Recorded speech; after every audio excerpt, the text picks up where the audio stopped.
Viral story हमारे साथ मौजूद है, जिस तरह कि मैंने आपसे कहा था, और अचानक हम वापस आए हैं। सबसे पहले आपको बताते चलें कि हार्ट से रिलेटेड, किधर गए हम?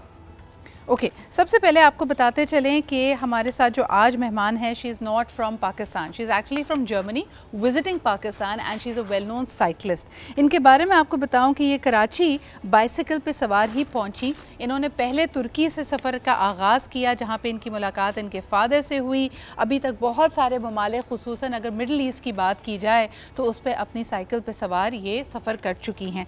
18 से ज़्यादा ममालिक हैं इसमें, और पिछले 11 माह से इनका ये स्केड्यूल रहा है। 26 साल की हैं जी। हम बात कर रहे हैं मैडलिन की, जो कि एक फ़ैशन डिज़ाइनर हैं बाय प्रोफेशन, और इस वक्त ये सिडनी में मौजूद हैं। जब ये पाकिस्तान आई, इनका कैसा एक्सपीरियंस रहा, ये हम इनसे जानते हैं। Hello and a very good morning Madeline, I'm so happy to have you on my show, and you recently visited Pakistan on a cycle, and this has been a part of your itinerary. You've been to 18 different countries. Please tell us a little bit about yourself. Thank you, Sidra, for inviting me. I have started my bike touring journey last August. So I have been traveling with my bicycle by myself for 10 months now. And I started my journey in Germany. And I have traveled through 18 countries now. So first I cycled through Europe.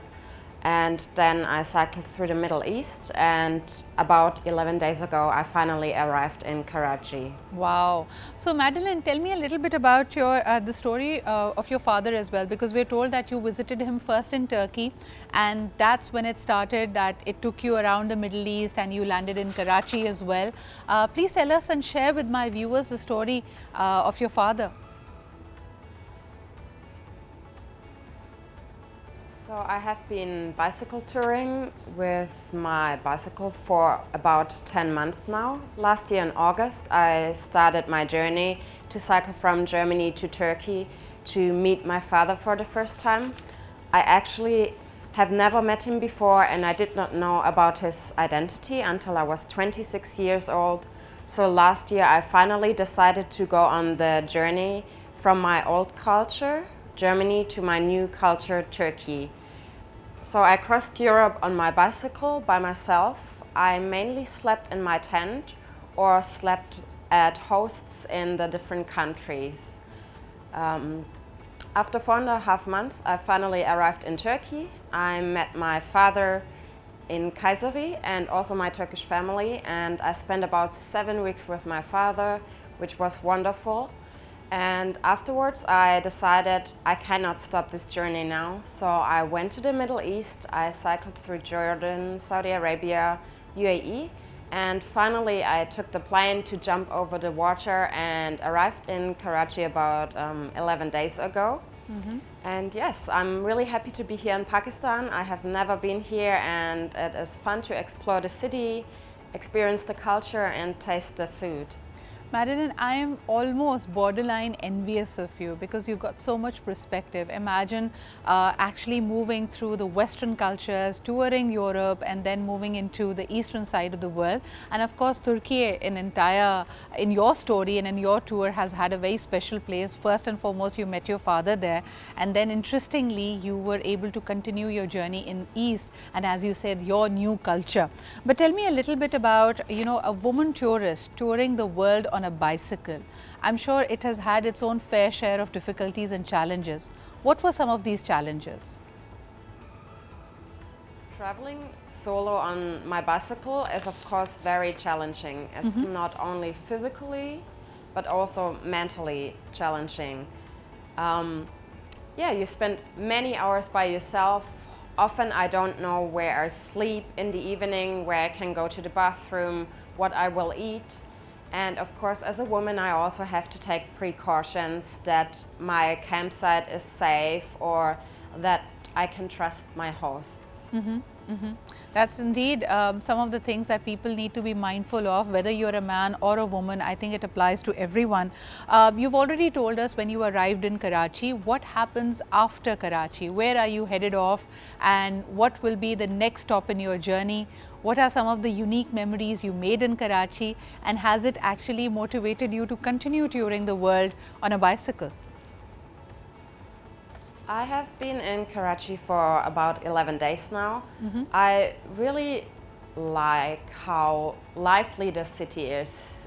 Wherever you look, there's something happening, and yeah, the sea view is obviously very beautiful, and I really like the food and that I can meet locals here and yeah, see the daily life in Pakistan. I'm so glad that you were able to experience the hospitality of Karachi and of Pakistan. What happens next? Where do you go from Karachi?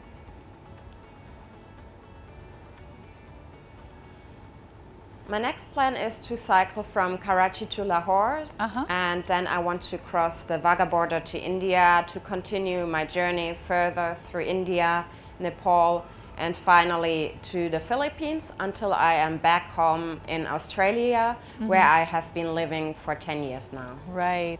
Madeline, I can't help but notice that you've picked some of the hottest, the warmest months in India and in Pakistan to be making your way through here. And of course, monsoon is happening. It doesn't make your task easier.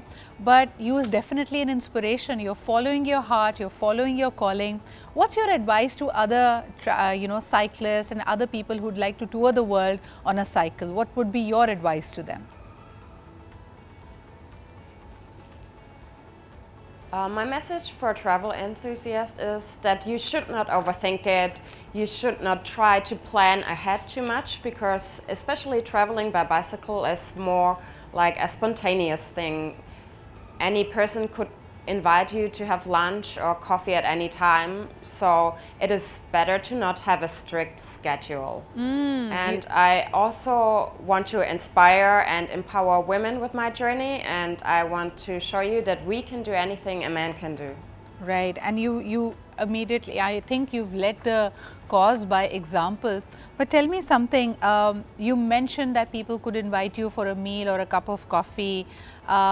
I'm sure a lot of travel enthusiasts will be able to make time, and they might be, very, very gung-ho about, touring on the cycle. But what about expenses? How do you budget a travel like this? Unfortunately, I don't have any sponsor. Before my journey, I was working towards this journey, so I have put money aside in the recent years, and I have also taken on a second job. I am usually working as a fashion designer, so that's my day job, but additionally to that I was also working on events to save up as much money as possible. Then I also have a GoFundMe going, which was the idea behind that was that if my friends or people want to invite me for a coffee or a meal on a day, or want to say, hey, I really like your blog and the effort you put in it, then they can donate some money there and invite me to a meal like this on my way. Brilliant. I think it's a fantastic idea, and it's a great idea for people who'd like to follow their passion. When you start organically, you can find a lot of support online. You can give them the option of sending you some gifts, some token, or selling any of the things that you've done. I think you've been putting your entire journey on the blog, and since this particular thing has come up several times in our conversation, where you speak about a meal and your opportunity to taste Pakistani food. What has been your favorite meal so far in Karachi? I mean, I like halwa and puri, and I love the vegetable handi. I love the chai. Chai is everywhere.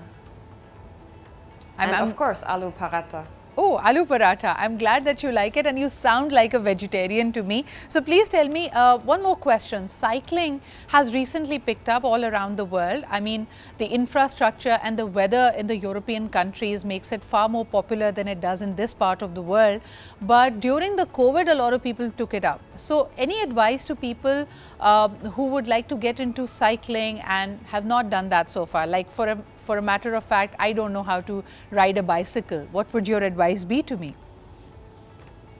My suggestion for young people who would like to travel like me is to not overthink it. I, for example, got all my gear on Facebook Marketplace, so I don't think that gear has to be especially expensive. Right. Even my bike is a second-hand bike, so you can travel on a budget. And yeah, you you don't have to think of the big picture. You can just think one day at a time, because when I thought I'm cycling from Germany to Turkey, something I had never done before, it seemed to be such a huge challenge. But if you only think day by day and country by country, it's more doable, and you won't get so anxious. It allows you to be more mindful and present. My last question to you would be, Madeline, I'm running short of time. You've been in Pakistan so far for 11 days and now you're making your way up to Lahore. Are there any words that you have picked up? Have you picked up any colloquial phrases that you see people using around here? And we'd love to know from your perspective, what is it that you notice in the streets and in the neighborhoods of Pakistan? Any words that you've picked up? Yeah, I can say Assalamu alaikum, Shukriya, Sindabad, and Allah Hafiz. I think that's easy to take you around. Thank you so much. Yeah, thank you so much, Madeline, for being here this morning. I wish you all the best in your journey henceforth. I know you'll be making your way to Lahore and then onwards to India. May you reach your destination back at home safely and have many wonderful experiences and memories that you create along the way. That was Madeline touring the world on her bicycle. I wish all of us could be this free and happy. जैसे कि इन्होंने कहा कि रोज़ाना आप अपने दिल में तैयार करते हैं कि this is what you want to do, लेकिन आप खुद ही अपनी सोचों की वजह से अपनी ड्रीम्स को किल कर देते हैं. So don't overthink, step into that power, engage yourself, do as you please, and maybe that's what destiny has for you.